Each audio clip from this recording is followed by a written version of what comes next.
Hello বন্ধুরা, সুরভির চ্যানেলে তোমাদের সবাইকে স্বাগত জানাই। আর আমি চলে এসেছি একটি নতুন ভিডিও নিয়ে। অনেক দিন হয়ে গেল তোমাদের সঙ্গে কোনো ভিডিও শেয়ার করিনি। আর আজকে আমি যে ভিডিওটা শেয়ার করছি সেটা হলো কাঁচা আমের আচার। আর তোমরা অনেকেই কাঁচা আমের আচার বানাতে জানি, কিন্তু আমি তোমাদের মতো যে বানাই কিনা জানি না। কিন্তু আমি যেভাবে বানাচ্ছি তোমাদের সঙ্গে সেইভাবে শেয়ার করলাম আমের আচারটা। তোমরা কিন্তু লাস্ট থেকে প্রথম থেকে ভিডিওটা শেষ পর্যন্ত অবশ্যই দেখবে। আর ভিডিওটা কেমন লাগলো লাইক কমেন্ট শেয়ার করতে ভুলবে না। এই দেখতে পাচ্ছ যে কত বড় বড় আম নিয়েছি।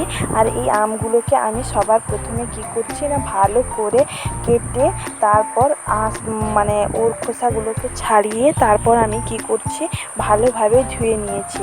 আর এগুলোকে কোনো গ্রেটারের সাহায্যে আমি কিন্তু ছুলে নেব না। আমি একটা বটিতেই আমি কি করেছি, একদম সরু সরু পাতলা পাতলা করে কেটেছি। তোমরা চাইলে আলু চিপস যে বানানো হয় ওই কাটারটাতে কিন্তু এরকম পাতলা পাতলা করে ছুলে নিতে পারো। তারপর আমি কি করেছি, এই আমটাকে ভালো করে পরিষ্কার জলে ধুয়ে আমের যে আঠাটা আছে পুরোটা বের করে দিয়েছি। দিয়ে একটা পরিষ্কার ভালো কোনো কিছু জায়গাতে এটাকে সুন্দরভাবে আমি রোদে শুকোতে দিয়েছি। আর এতে যে মশলাগুলো দেবো সেগুলোও আমি রোদে দিয়ে শুকনো করে নিচ্ছি।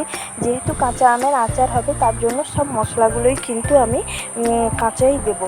নিয়েছি এখানে পানমৌরি, জিরে, কালো সরিষা আর নিয়েছি শুকনো লঙ্কা। এবার চলো কীভাবে আচারটা বানাই তাহলে দেখো। প্রথমে ওই আমগুলোকে নিয়েছি একটা পাত্রে। তারপর কি করলাম, ওই আমগুলোতে লবণ দিয়ে ভালোভাবে আমটাকে কিন্তু মাখিয়ে নিতে হবে। দেখতে হবে যাতে আমটা নরম হয়ে এসছে। এটা কিন্তু ধীরে ধীরে আমটা দেখতে ভাবছো যে পাতলা পাতলা ছুলেছি কি শক্ত থাকবে বা কিছু, কিন্তু না, একদম নরম হয়ে যাবে। আর আচারটা কিন্তু টেস্টও ভালো হবে। আর তারপর আমি দিয়ে দিলাম হলুদের গুঁড়ো।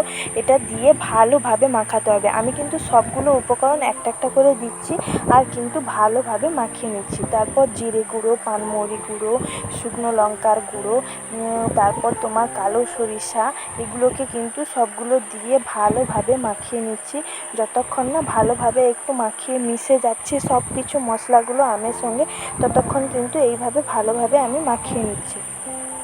তারপর দিয়ে দিলাম চিনিটা দিয়ে এবার তোমরা কিন্তু স্বাদ মতো লবণ আর চিনিটা দেবে। যে যেমন টক খাও বা মিষ্টি খাও সেই অনুপাতে কিন্তু তোমরা চিনিটা দিবে। আমি এখানে আমার স্বাদ মতো চিনি আর লবণটা কিন্তু দিয়ে দিলাম।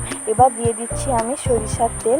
যেহেতু কাঁচা আমের আচার, আর বাড়িতে এটা ভাতের সঙ্গেও খেতে পারো, মুড়ির সঙ্গেও খেতে পারো। আর বাড়ির তৈরি যে কোনো জিনিসই সত্যিই খুব সুন্দর টেস্ট হয়। আর আমি সরিষার তেল দিয়ে ভালোভাবে মাখিয়ে নিয়েছি। পরের দিন কি করেছি, রোদ্দুরে দিয়েছি। দেখো সব তেল কি সুন্দর উপরে ভেসে উঠেছে। যেহেতু আচার মুড়ির সঙ্গে খাওয়া হবে সেজন্য আমি বললাম একটু বেশি করে। তোমরা কিন্তু চাইলে পরিমাণ মতো তেল দেবে। এবার যদি কেউ একটু বেশি তেল খেতে চান তাহলে কিন্তু সেই পরিমাণ থেকে একটু বেশি তেল তোমরা দিতে পারো। এবার আচারটাকে রোদে দিয়ে আমি বয়ামের মধ্যে ভরে নিচ্ছি। আচারটা কিন্তু আমার পুরো কমপ্লিট হয়ে গেছে। এই বয়ামের মধ্যে ভরে আমি 2 থেকে 3 দিন রোদে দিয়ে দেবো। দেখো আচারটার কালারটা এত সুন্দর এসছে, আমার তো জিভে জল চলে এসছে। তোমরা কিন্তু চাইলে এইভাবে অবশ্যই একবার ট্রাই করে দেখতে পারো। আর ভিডিওটা ভালো লাগলে অবশ্যই লাইক কমেন্ট শেয়ার করবে। টাটা বন্ধুরা।